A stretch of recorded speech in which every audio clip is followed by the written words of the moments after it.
So, hello everyone. So, for today, our topic is cellular junctions. Okay. So, when it comes to junction, first of all, what is junction? Junction मतलब क्या होता है? किसी भी चीज़ या किसी भी रोड का, जैसे अगर हम नॉर्मली समझें तो रोड का जो मीटिंग पॉइंट होता है दैट इज जंक्शन। या तो जैसे ट्रेन में हम देखते हैं स्टेशन के नाम जंक्शन होते हैं, तो वो जो मीटिंग पॉइंट होता है वो जंक्शन होता है। अब ये जो जंक्शन होता है ये दो काम के लिए आ सकता है। या तो इस जंक्शन के थ्रू सिर्फ एंकरिंग का काम होगा, एंकरिंग मतलब कि सिर्फ जोड़ने का काम होगा, और या तो कोई चीज़ वहाँ से ट्रांसफ़र हो सकती है। ठीक है, तो इस बेसिस पे जो ये जो सेलुलर जंक्शंस हैं, क्योंकि हम सेल की बात करें तो सेलुलर जंक्शंस दो टाइप में डिवाइड हो जाते हैं, या तो सिर्फ एंकरिंग के लिए या तो सिर्फ ट्रांसफ़र के लिए। तो जो चीज़ें ट्रांसफ़र करते हैं वो होते हैं दो junctions, gap junction, tight junction, और जो सिर्फ एंकरिंग के लिए होते हैं वो होते हैं focal adhesion, zonular adhesion and desmosome, hemidesmosomes. Okay, अब ये हो गए जंक्शंस का एक बेसिस पे उसका डिफरेंशिएशन। इसके बाद क्या हो जाता है, जो जंक्शंस हो जाते हैं ये दूसरे टाइप में भी इनको हम लोग डिफरेंशिएट कर सकते हैं। या तो ये इंटरसेलुलर होंगे और या तो इंट्रासेलुलर। इंट्रासेलुलर मतलब कि सेल के अंदर ही कुछ ना कुछ जंक्शन है। इंटरसेलुलर मतलब कि दो सेल के बीच में जंक्शंस हैं। ठीक है, दो सेल के बीच में कोई कनेक्शन है। तो अब जो दो सेल के बीच में जो कनेक्शंस हो जाएगा that is cell to cell connection. ठीक है, फिर एक होता है जैसे हम सेल जो है, सेल ऐसे हमारा रहेगा, उसके नीचे क्या होती है, बेसल लैमिना होती है। अब जो सेल रहेगा वो एक तो नेबरिंग सेल से ज्वाइन रहेगा, दूसरा या तो वो बेसल लैमिना से ज्वाइन रहेगा। ठीक है, तो उसी बेसिस पे ये दो टाइप में इसको डिवाइड किया जाता है, एक तो सेल टू सेल कनेक्शन, दूसरा cell to basal lamina anchoring. ठीक है, अब जो सबसे पहला होता है सेल टू सेल कनेक्शन में चार होते हैं, एक तो zonular adherens, desmosomes, tight junction, gap junctions. Gap junctions important है फॉर शॉर्ट नोट ऑल्सो। ठीक है, अब इनको जो बनाने के जो प्रोटीन जो यूजफुल होती है वो है कैथेरिन, डेस्मोग्लिन डेस्मोसोम्स के लिए, डेस्मोकॉलिन, टाइट जंक्शन के लिए ऑक्लूडिन, क्लॉडिन और जैम। जैम जो जंक्शन अधेशन मॉलिक्यूल्स होते हैं, ये एमसीक्यू के लिए इंपॉर्टेंट है। देन जो गैप जंक्शंस होते हैं वो कनेक्जिन से बने होते हैं, 6 कनेक्जिन प्रोटीन होते हैं, वो एक कनेक्सॉन बनाती हैं। ठीक है, जो बड़ा मॉलिक्यूल होता है। ठीक है, उसके थ्रू फिर हमारा गैप जंक्शन बनते हैं। अब अगर स्ट्रक्चर की बात करें तो स्ट्रक्चर की बात में जो जोनुलर एडहेरेंस और जो डेस्मोसोम्स ये एडहेरिंग जंक्शंस हैं, तो ये लगभग सेम होते हैं। टाइट जंक्शन थोड़े कम डायमीटर के होते हैं, गैप जंक्शन का डायमीटर सबसे ज़्यादा होता है, तो इसके थ्रू जो पार्टिकल्स होते हैं वो ज़्यादा आसानी से पास कर सकते हैं। ठीक है, अगर इनका स्पेशल फीचर्स की बात करें तो जोनुलर एडहेरेंस का जो स्पेशल फीचर होता है कि वो टाइट जंक्शंस के नीचे होते हैं, मतलब टाइट जंक्शन ऊपर प्रेजेंट होंगे, ये जोनुलर एडहेरेंस उसके नीचे प्रेजेंट होते हैं। इसके अलावा जो डेस्मोसोम्स होते हैं ये बेसिकली फोकल थिकनिंग, मतलब ये थिकनिंग होती है सेल के अंदर, उसके थ्रू इसको हम लोग बताते हैं। देन जो टाइट जंक्शन आते हैं ये एपिकल रीजन में एक तो होते हैं हमारे सेल के। ठीक है, दूसरा ये सिलेक्टिवली परमिएबल होते हैं, जैसे कि मैंने बताया कि ये मूवमेंट में हेल्प करते हैं, मतलब कोई पार्टिकल हो उसको मूवमेंट में हेल्प करते हैं, बट ये सिलेक्टिवली वो हेल्प करते हैं। कुछ इसका फिक्स नहीं है कि हर पार्टिकल के लिए करेंगे, ये स्पेसिफिक होते हैं।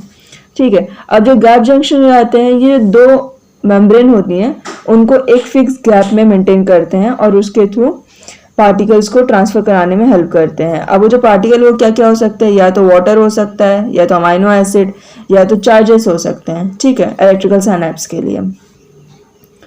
अब जो इसका ये वाला पार्ट है कि फंक्शंस में जो जोनुलर एडहेरेंस है, एडहेरेंट वर्ड से हमें पता चल रहा है कि कुछ जोड़ रहा है, तो ये basically integrity of the epithelial cell इसको मेंटेन करने में हेल्प करता है। ये हमारे स्किन में और एलिमेंट्री कैनाल में पाया जाता है। ठीक है, दूसरा हमारा डेस्मोसोम्स। डेस्मोसोम्स बेसिकली पैकिंग के लिए हेल्प करता है कि जो इंटरसेलुलर जो स्पेस है वो स्पेस को कितना कम कर सके, वो उसके लिए होता है। दूसरा ये जब टिश्यू जो कि मैकेनिकल स्ट्रेस कर रहे हैं, जो मैकेनिकल स्ट्रेस जिनको लग रहा है, जैसे कि मेनिंजेस में, ब्लैडर में, जीआईटी, स्किन, कार्डियक मसल, ये इनमें मेनली पाया जाता है। इसके बाद हमारा टाइट जंक्शंस। टाइट जंक्शन का जो बेस्ट एग्जांपल्स हैं वो है कि ब्लड एक्वस बैरियर और ब्लड ब्रेन बैरियर बनाने में हेल्प करता है ये, तभी ये सिलेक्टिवली परमिएबल होता है। जैसे कि हम जानते हैं कि जो ब्लड ब्रेन बैरियर होता है वो सिलेक्टिवली परमिएबल होता है, वो हर मॉलिक्यूल को या हर सेल जो हर पार्ट रहेगा उसको मूवमेंट में नहीं हेल्प करता है। इसके बाद जो हमारा गैप जंक्शन आता है, गैप जंक्शन का जो मेन पार्ट होता है वो ये है कि ये इलेक्ट्रिकल साइनेप्स बनाने में हेल्प करते हैं, और ये इलेक्ट्रिकल साइनेप्स हमारे कार्डियक मसल्स में हेल्प करते हैं। ये इसका मोस्ट इंपॉर्टेंट पार्ट होता है। इसके अलावा ये जो इलेक्ट्रिकल साइनेप्स होता है वो फिजियोलॉजिकल सिंसिटियम बनाते हैं, ठीक है।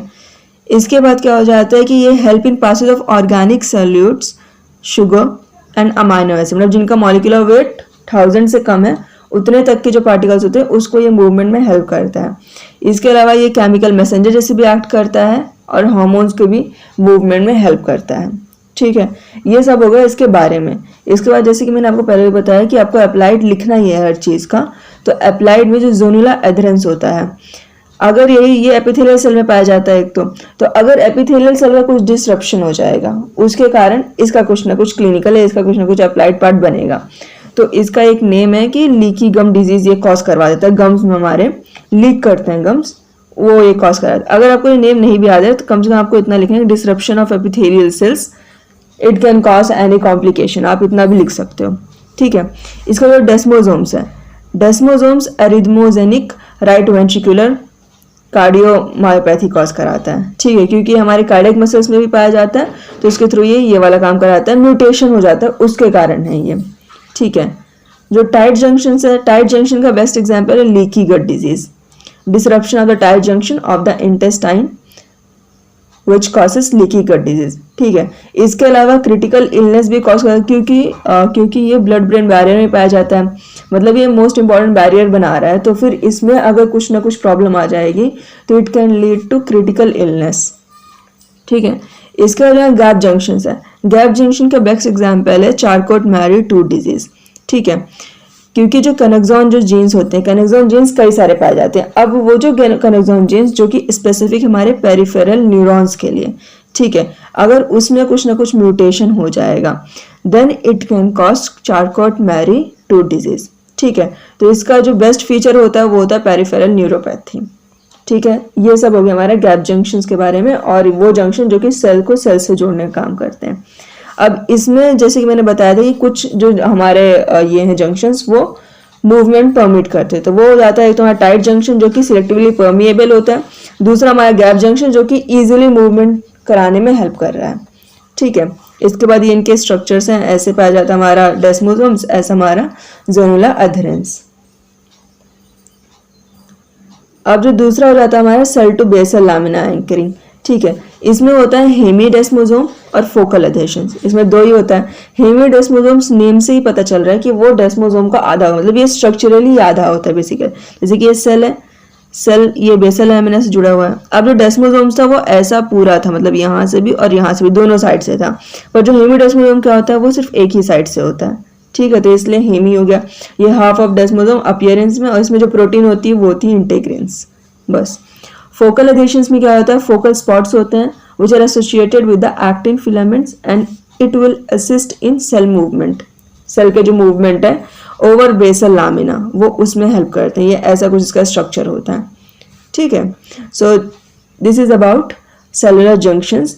सो एक्चुअली अब इसमें अगर हम लोग क्वेश्चन की बात करें तो सबसे पहला इसमें से शॉर्ट नोट बनता है गैप जंक्शन के ऊपर, ये 4 या 6 मार्क का शॉर्ट नोट हो सकता है। प्रोटीन्स के ऊपर एमसीक्यू आता है, गैप जंक्शन पर एमसीक्यू भी बनते हैं, तो पूरा जो गैप जंक्शन ये मोस्ट इंपॉर्टेंट पार्ट है। स्पेशल फीचर्स पर भी एमसीक्यू आ सकता है, फंक्शंस पर भी एमसीक्यू आ सकता है। इसके बाद अप्लाइड में सिर्फ गैप जंक्शन की अप्लाइड जरूरी है, मोस्ट इंपॉर्टेंट है, क्योंकि चारकोट मैरी 2 डिजीज ये इसका मोस्ट इंपॉर्टेंट, इसका फीचर जो है ये एमसीक्यू के लिए आ सकता है। और जो ये आप जैसे कि ये अमाइनो एसिड, वाटर और जो ये आयन से इसको ट्रांसफर करने में हेल्प कर सकता है, ये भी एमसीक्यू के लिए आ सकता है। So that's all for today. Thank you so much.